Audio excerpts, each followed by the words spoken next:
Do Esdras 15:9-30. Ang tao'y walang kahabagan sa kanyang kapwa, kundi kanilang wawasakin ang kanilang mga bahay sa pamamagitan ng tabak, at sasamsaman ang kanilang mga pag-aari dahil sa kakulangan ng tinapay at dahil sa matinding kaguluhan. Narito, wika ng Yaawa halayan. Titipunin ko ang lahat ng hari sa mundo upang magbigay pitagan sa akin.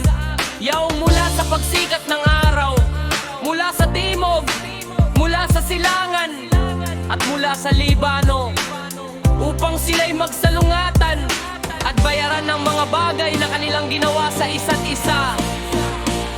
Kung paano nila ginagawa hanggang sa araw na ito sa aking mahihiliran, gayon din ang gagawin ko at gaganti sa kanilang sinapupunan. Ganito ang sabi ng Yaawa Alahaya. Ang aking kanang kamay ay hindi magtitipid sa mga makasalanan, at ang aking tabak ay hindi hihinto sa kanila na nagbububo ng inosenteng dugo sa lupa. Ang apoy ay lumabas mula sa kanyang galit at sinupok ang mga pundasyon ng lupa. At ang mga makasalanan gaya ng dayaming nagniningas sa apa nila na nagkakasala at hindi tumutupad ng aking mga utos. Wika ng Yaawa Alahaya.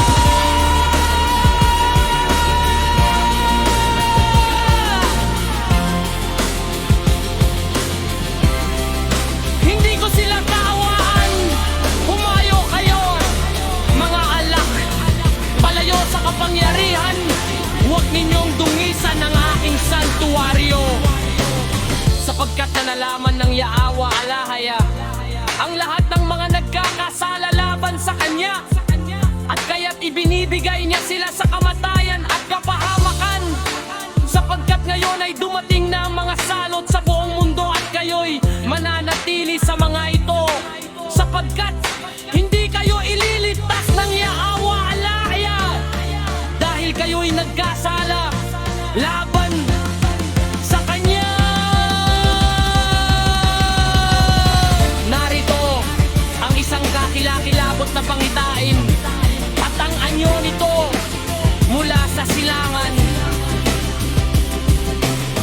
kung saan ang mga bansa ng mga dragon ng Arabia ay lalabas na may maraming karo, at ang karamihan sa kanila ay dadalhin na parang hangin sa lupa, upang ang lahat ng makarinig sa kanila ay matakot at manginig. Gayon din ang mga taga-Karmanya na nagngangalit sa galit ay lalabas na parang mga baboy ramo ng gubat, at may dakilang kapangyarihan silang darating at makikipagbaka sa kanila, at kanilang wawasakin ang isang bahagi ng lupain ng mga Asiryo.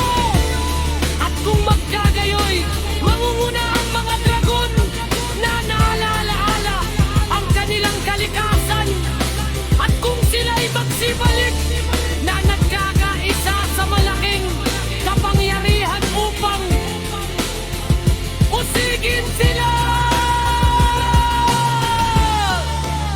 Kung magkagayoy, ang anga ito ay magabalisa